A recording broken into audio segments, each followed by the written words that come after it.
we live? The broadcast of the regular meeting of the Zoning Board of Adjustment will now begin. Okay. Good afternoon, everyone. Welcome to this live broadcast of our virtual meeting today, July 9th, 2020. This meeting includes the remote participation of members as authorized under Minnesota Statute Section 13D.021 due to the declared local health pandemic. For the record, my name is Matt Perry and I'm Chair of the Zoning Board of Adjustment. I'll now call this meeting to order and ask the clerk to call the roll so that we may verify the presence of quorum. Cooper. Here. Finlayson. Aye. Hutchins.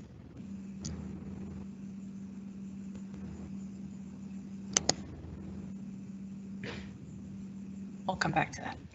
Johannesson. Aye. Ogiba. Perry. Here. Sandberg. Here.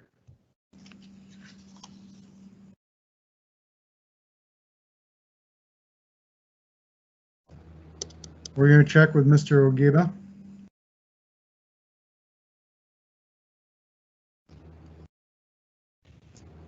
I'm not in the meeting.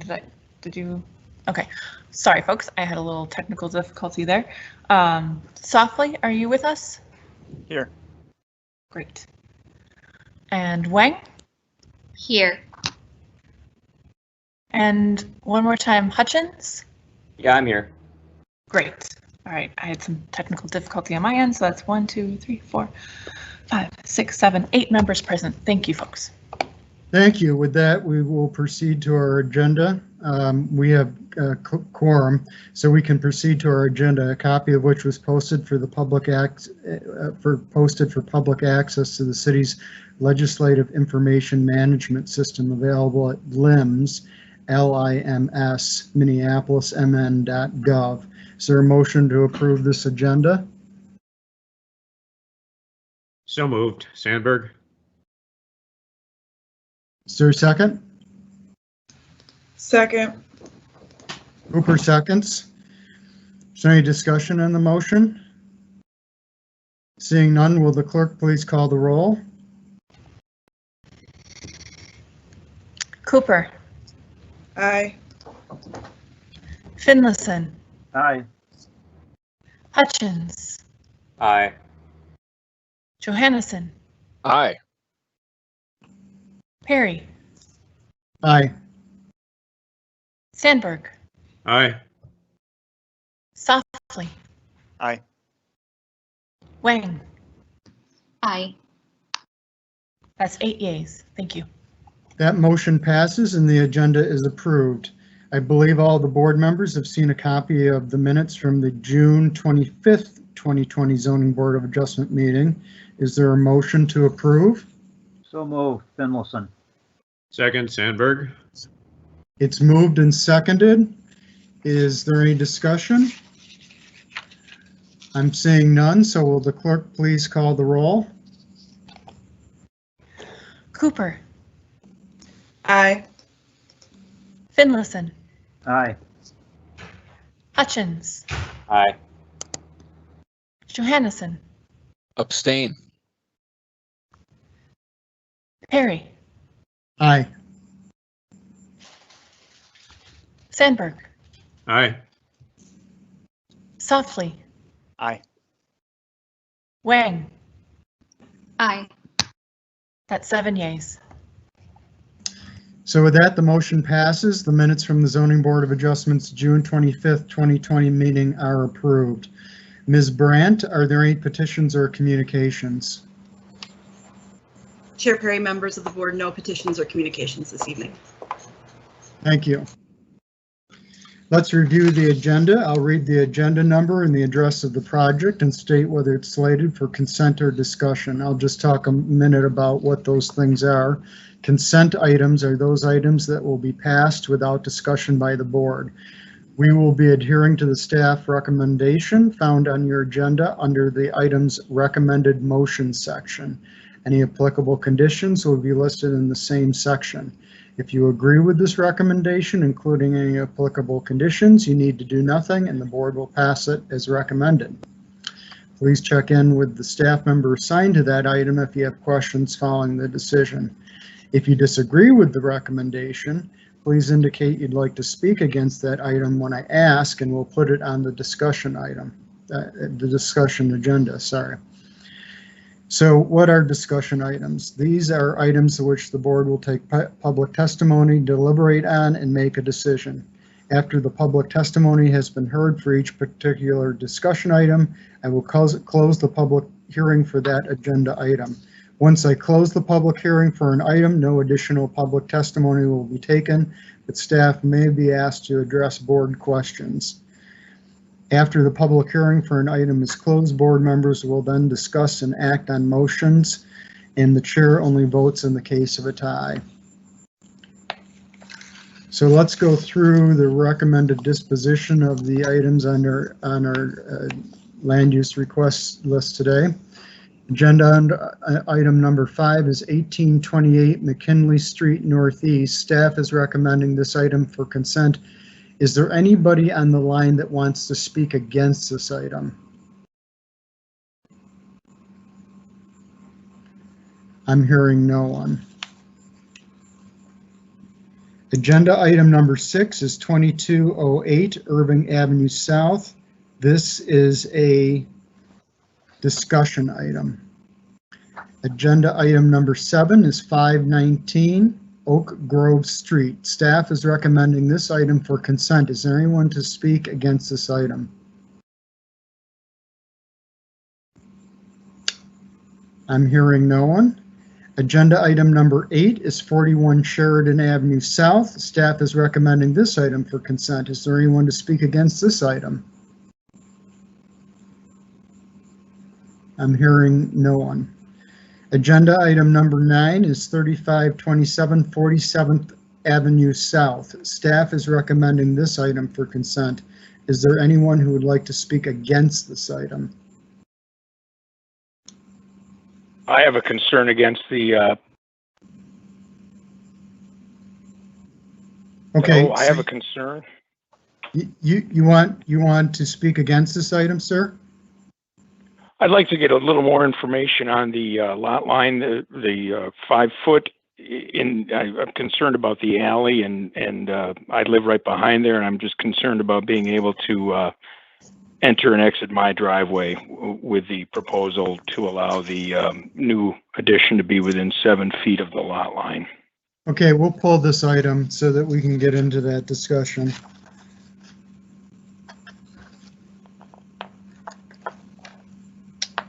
All right, so let's review the items on the agenda for consent. They are 5, 7, and 8. Is there a motion to adopt these items on consent? So moved, Finlayson. Second, Sandberg. Finlayson has moved and Sandberg has seconded. Is there any discussion? I'm seeing none. Will the clerk please call the roll? Cooper, Aye. Finlayson, Aye. Hutchins, Aye. Johannesson, Aye. Sandberg, Aye. Softly, Aye. Wang. Aye. That's 7 yeas. So that motion passes, and what that means, if you are here for agenda items number 5, 7, or 8, your land use requests are approved. Good luck with your projects. Now let's go to our discussion items. Item number 6, and I believe that is Ms. Brandt.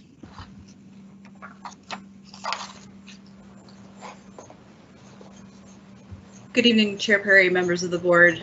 Item number 6 is a variance application for 2208 Irving Avenue South. IT, there should be a presentation for this item. If you could pull that up, please. This is a mid-block parcel near Lake of the Isles, approximately 6,909 square feet in area. that is currently vacant with an abandoned curb cut. As an aside, staff is recommending if the board should move to approve this item, staff would recommend an application or a condition of approval that the curb cut be closed. The general area, the neighborhood is quite varied. Lake of the Isles to the west, Hennepin Avenue to the east. Quite a variety in terms of housing stock and scale of development. So the proposal at hand here is to construct a duplex, which is a permitted use, but the specifics of the proposal do require two variances. One is to increase the height above 28 feet, and the other is to increase the garage size to greater than 10% of the lot area. The property is eligible for an administrative FAR increase to increase above what we typically allow as an FAR of 0.5. But they will need to, so staff has analyzed this and the property does qualify for their proposed floor area ratio, but that application will need to be filed prior to permitting. I don't know if this is the correct presentation.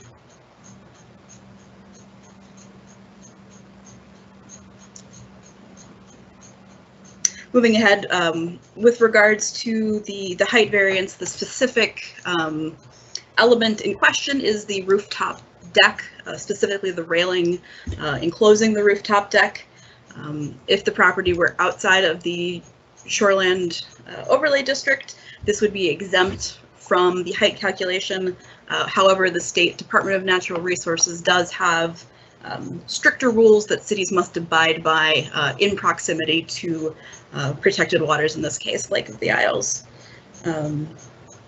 So because the property is in the Shoreland Overlay District, does not qualify for any sort of exemptions that would normally be excluded from the height calculation. Staff finds that there are not practical difficulties on this site related to this specific request. The lot is overall flat, very standard grade change in terms of what we typically see in the city of Minneapolis. So staff finds that there are not practical difficulties with relation to this request. The proposal does meet the spirit and intent of the ordinance. The deck is set back from the front and rear facade of the house, and as such will not be visible from the public right-of-way or from the protected water, which does meet the intent of the DNR regulations with stricter height requirements in the Shoreland Overlay District.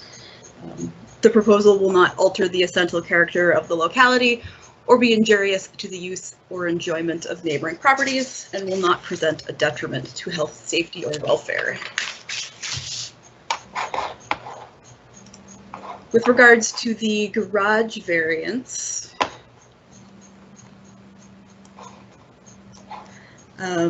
properties are allowed a standard 676 square feet of space devoted to accessory structures for parking.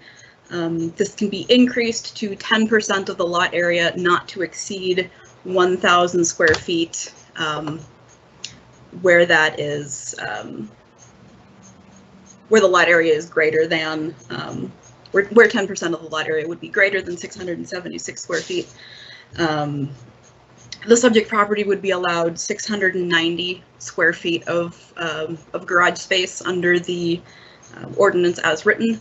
Their proposal is for 854 square feet, which does exceed that 10% of the lot area. Staff finds that there are not practical difficulties that are unique to the property and are not economic in nature that relate to this request. The proposal is not in keeping with the spirit or intent of the ordinance, which is to limit the overall size of garages on parcels to preserve open space. Staff finds that the request is not reasonable. We see quite a few 2-unit dwellings getting built on lots of similar sizes that do not request this variance, that are able to work within the ordinance with regards to their garage size. Staff finds that the proposal will not alter the essential character of the locality or be injurious to the use or enjoyment of this property or neighboring properties, will not present a detriment to health, safety, or welfare. Both variances meet the required findings for development in the Shoreland Overlay District, erosion control measures, view from the water, and generation of watercraft. Given that neither of these variances has met all three findings, staff does recommend that the board deny the applications. And I'm available for questions. Thanks for that presentation, Ms. Brandt. Are there questions of staff?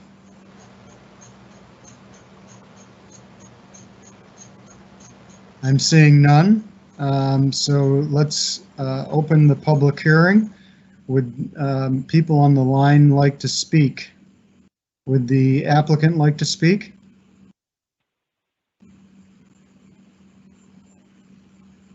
And you'll have to do *6 to be heard. Can you hear me now? Yep. Okay, my name is Gabriel Keller. I'm with the principal of Peterson Keller Architecture. Do you need me to state my address and so forth? Yeah, if you could, please.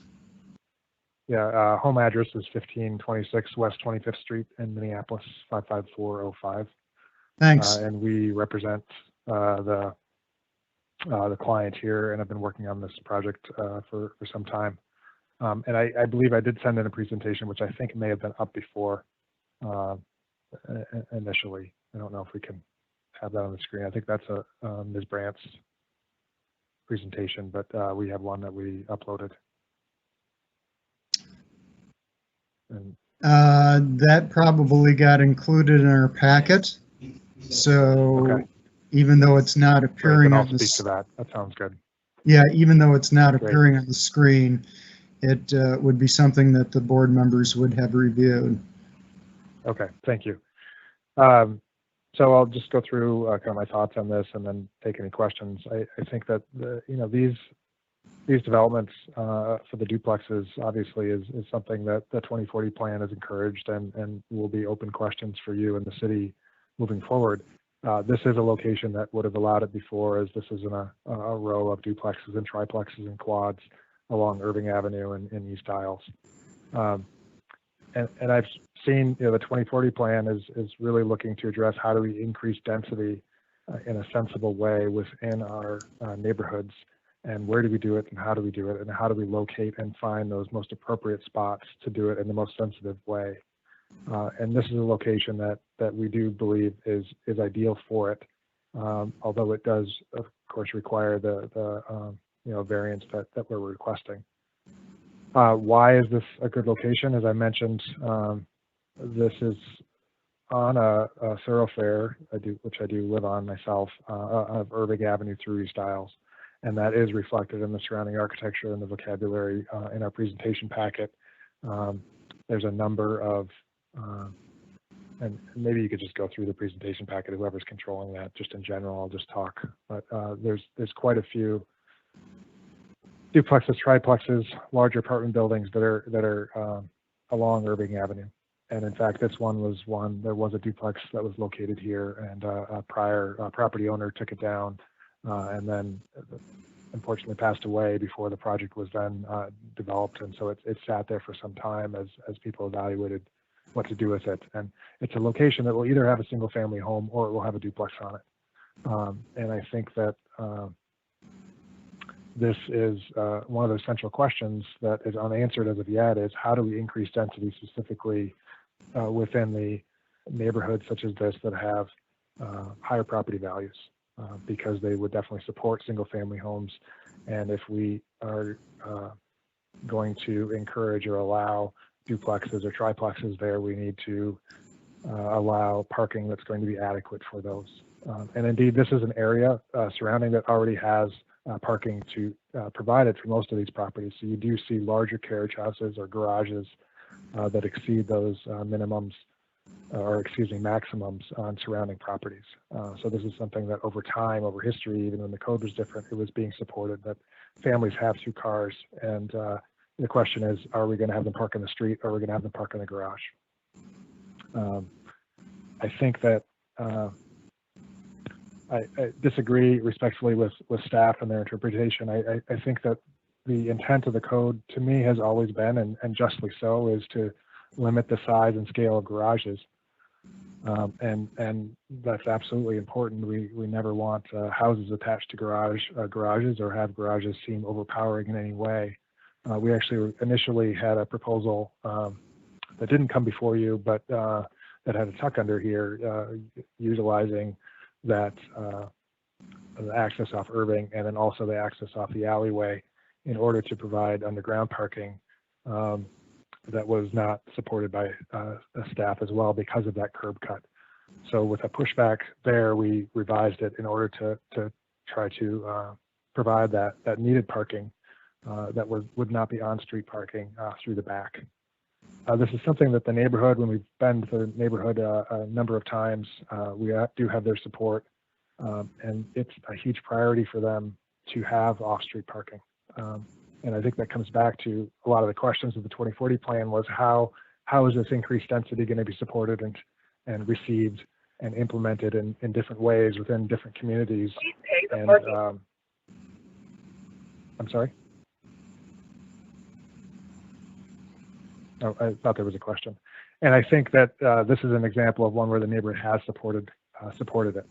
But their primary reason why they really like the development is because it does provide off-street parking. And the scale, you know, we're under the maximum FAR here, so we could have a larger building, but even because they're attached, these garages are counted within the overall FAR, and we're under what that limitation is. So we're not increasing the size or asking for FAR variance beyond what would be allowed because of it. And we do have that administrative bonus because there's all of these series of larger duplexes, triplexes, quadplexes along this area. Regarding the height, I think that's that's one. We've worked on a number of projects over the years where there is this roof access, and one of the reasons why I like it as a designer is because it allows us to justify green roofs. It's always a hard sell to our clients because it's something you have it on those upper roofs. You can't see it, and it's a huge investment for things that people can't see. Having access up there is a way to allow people to enjoy it and understand that as a cost that has something besides just environmental benefit. There's many projects. We have some images here of some that do have that access that are within the shoreline overlay. It's something that the interpretation or implementation of that code seems to have changed over the years in terms of what's allowed and what's not without a height variance. And with a flat roof, it's more challenging. So we're well below the height of these adjacent homes. They're not tall enough the way height's measured to qualify for administrative exemption to go higher, but we are less massive than those surrounding homes. And indeed, the top of this railing, which were designed to be all glass, is below those surrounding ones. So I think the challenge here for staff and the challenge for us is to understand why is this a practical difficulty, not why is it reasonable, because you can't see it and it doesn't have an impact on the lake, and it's below what those surrounding structures are. So and I think that this is something we've run into before, where there's a challenge of how to create this access for structures that are modern, that don't have gable roofs. And so this is something we've been, I don't know if before you, but before other boards in the city with other properties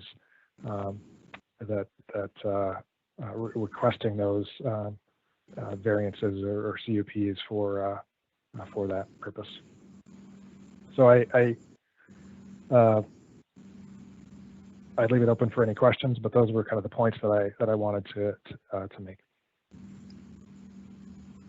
Okay, thank you, Mr. Keller. I will say maybe a question to kick it off is that it sounds like you are aware of the findings that we must find for in order to grant variances, and one of them is that there's something unique about the property that is not economic in nature that creates a hardship where the code has created a hardship.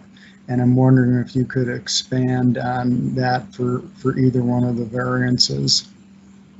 And the code, Yeah, so, being yeah. the code being the code is not, it can't be a hardship.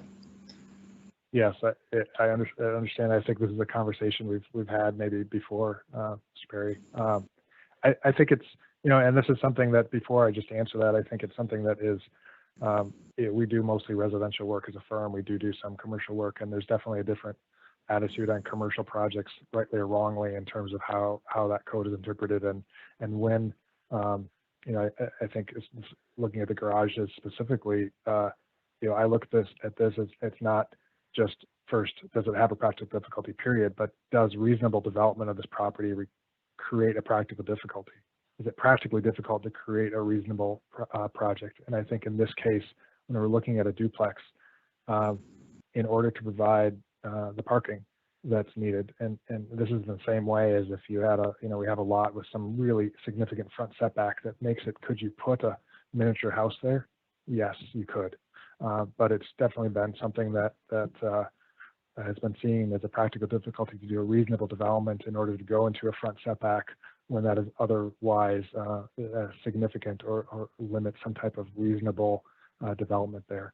And so I think in the case of a duplex, which is supported by both its underlying zoning and now the new 2040 plan, which has changed all of them, it's practically difficult to do that. And I think Ms. Brandt referenced other projects, and I think those other projects that haven't needed that are either on larger lots or not in these neighborhoods.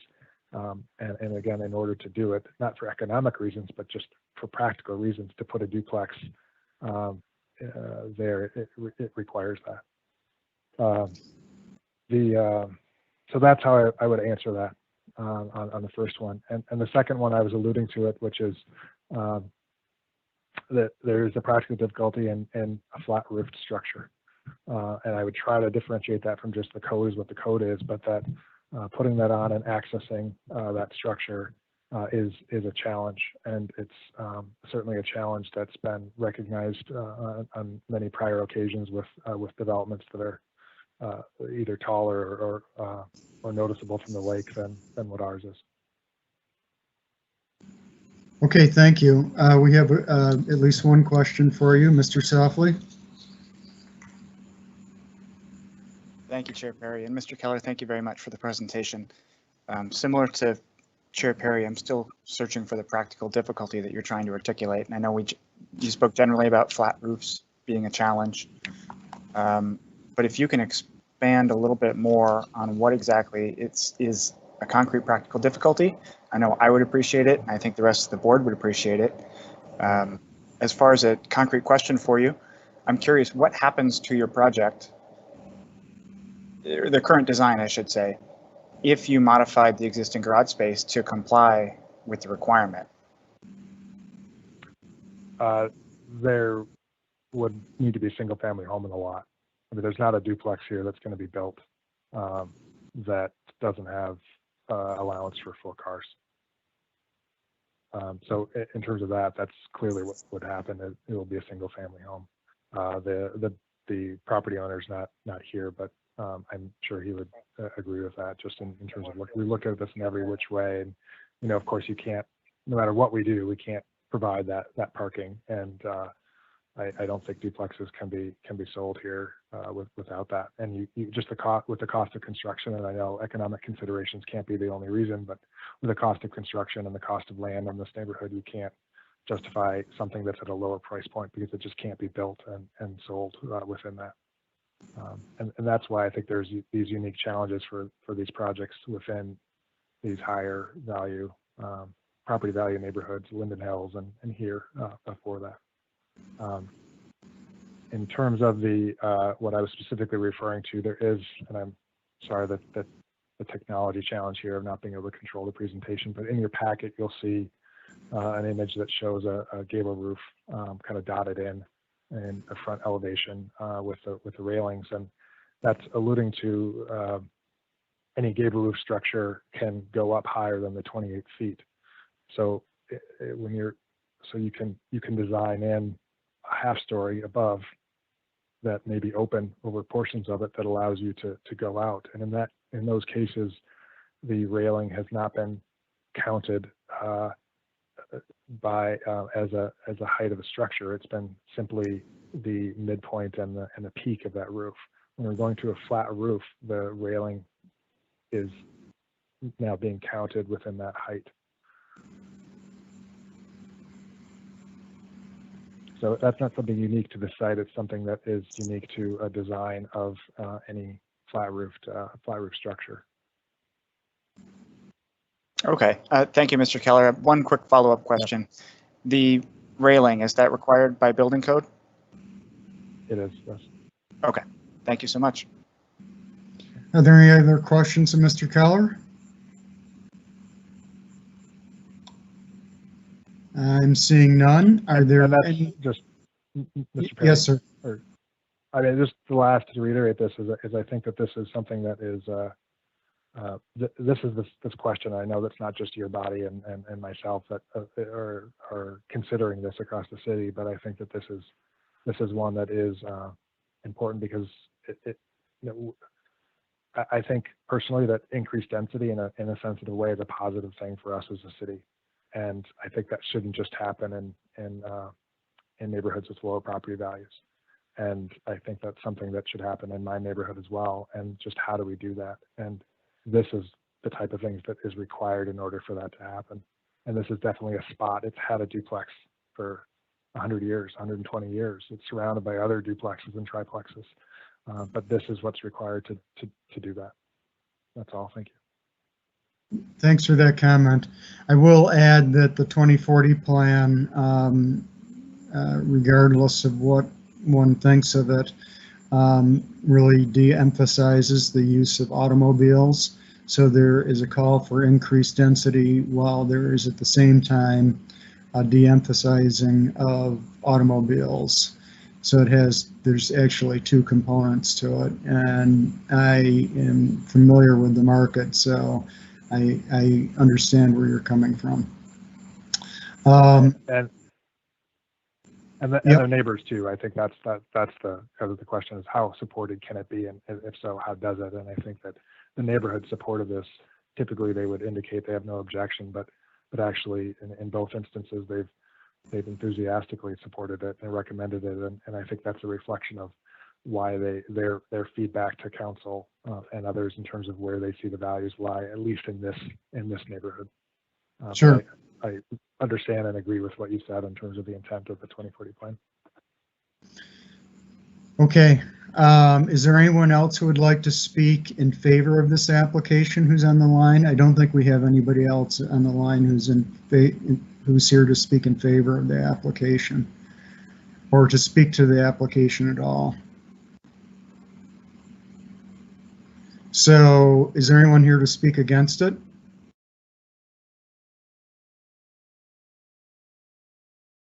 And you'd press *6 on your phone if you want to speak against this particular item.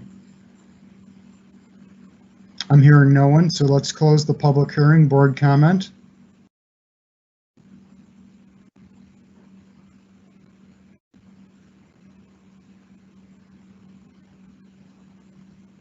Mr. Sandberg?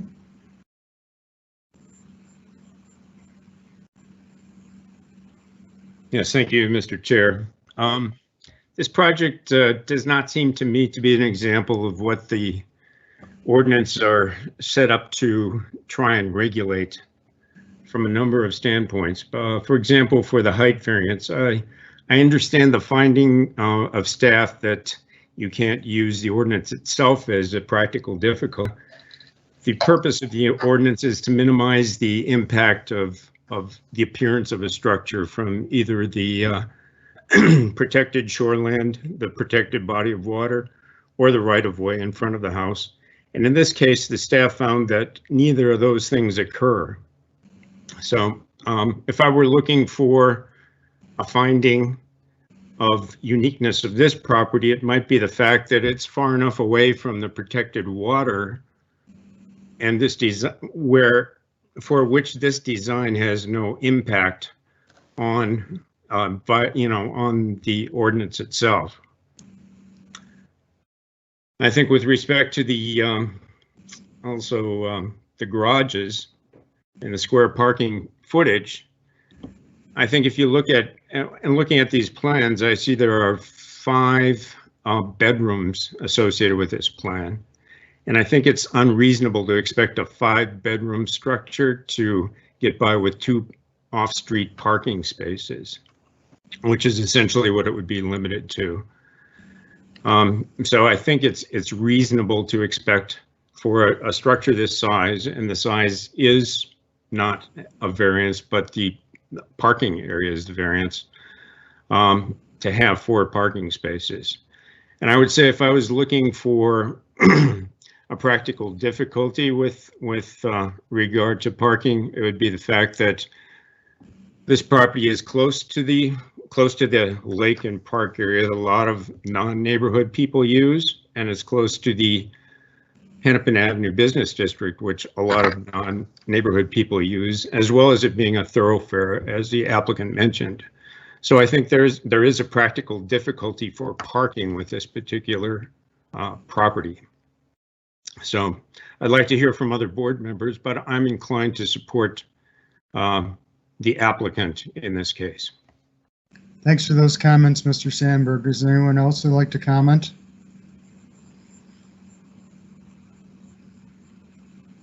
John Finlayson. Yes, sir. It's my general feeling that this is new construction and they can follow the ordinances. It's a clean slate. Again, I'd like to hear further comment from other board members.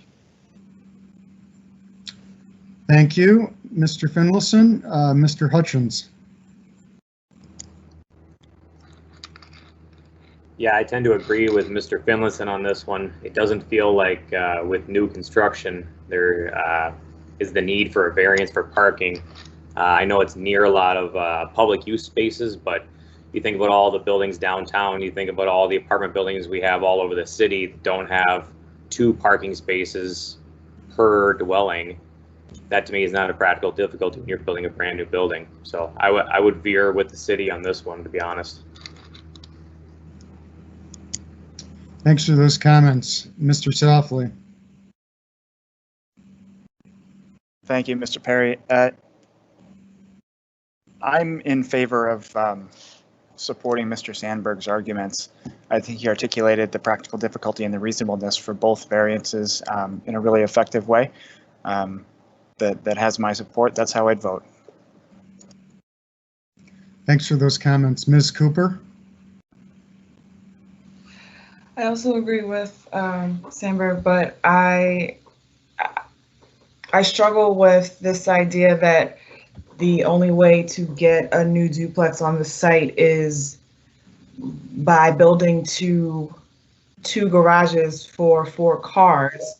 So that makes me think that the idea is to build duplexes but not have all the parking that comes with duplexes, which I think 2 cars per household, say if there's 2 people living in each duplex, that one can make an argument for that, whether or not it's realistic that a duplex would only need 2 cars and therefore only 1 of those garage spaces. But at the same time, I feel like the garage itself is only 100 feet or so larger than what it's supposed to be. And that doesn't bother me as much as being forced to use street parking and struggling to do so, and that impacting the businesses and neighborhoods in the previous statement. So I would also be in favor of granting the variances. Thanks for those comments, Ms. Cooper. Any other comments?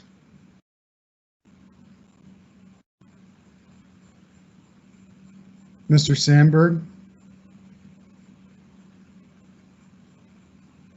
Yeah, thank you, Mr. Chair. Just one other point that I observed in this application, and that was that the parking structure is not a standalone parking structure, which I think the ordinance is trying to alleviate in city lots. It's really integrated into the living space.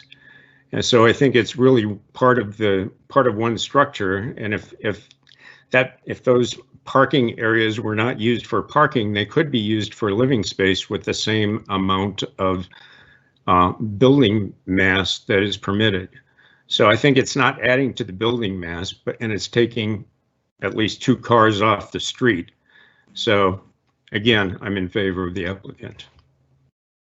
All right, thank you. Is anyone else who'd like to comment?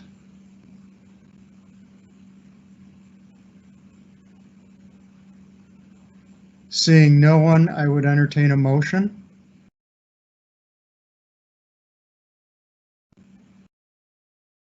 Would someone like to make a motion?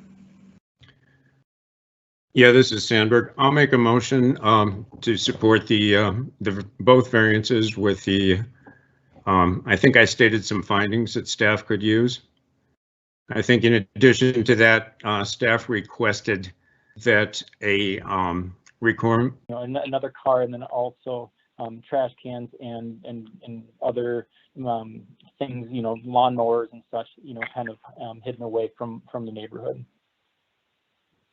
Excellent. That, like I said, that was my primary concern, is the existing garage and then the parking of vehicles on the driveway, so they are not on or encroaching on the alley. And if that's the case, then I have no further question, and I would have no objection. May I add something? This is the owner. Sure. Yes, Mr. Shea, I'll come and speak to you about it personally, but just so you know, when the garage is eliminated, the actual amount of the space back there for driveway will actually be increased. So, any cars parked there, we actually have more space. And on the structure of the garage portion will actually not come out any further to the south than the existing garage wall does. So in almost every way, it's going to be better than it was before from your perspective. And I appreciate that, and that's what it looked like from the drawings. Like I said, I wasn't sure if the garage was coming out. I figured that was the case, and I apologize for not coming over and talking with you directly. I just saw the printed, or my wife sent me a picture of the printed thing, so that's why I'm calling in. I apologize not doing it face to face and having to do it under this forum, but I think it sounds great, and wish you well with your project. Well, thank you, and the apologies all mine. I should have come to you first. My apologies. Nope, none needed. We'll meet later and look forward to it. Thank you.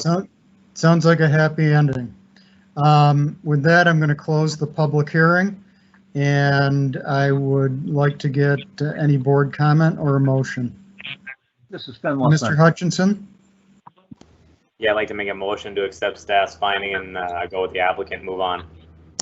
Second, this is Finlayson. It's moved and second. Will the clerk please call the roll?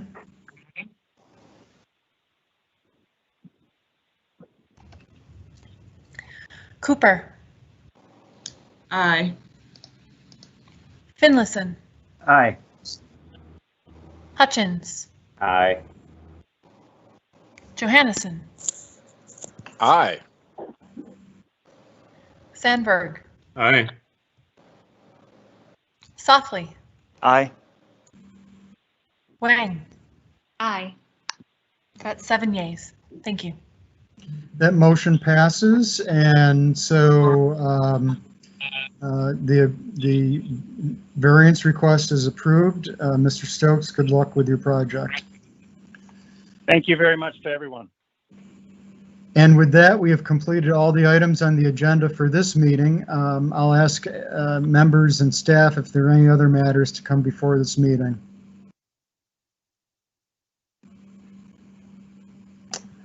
I'm seeing none. So if not, without objection, I will declare this meeting adjourned. Our next meeting will be July 23rd, 2020. Thank you, everyone. Have a good evening.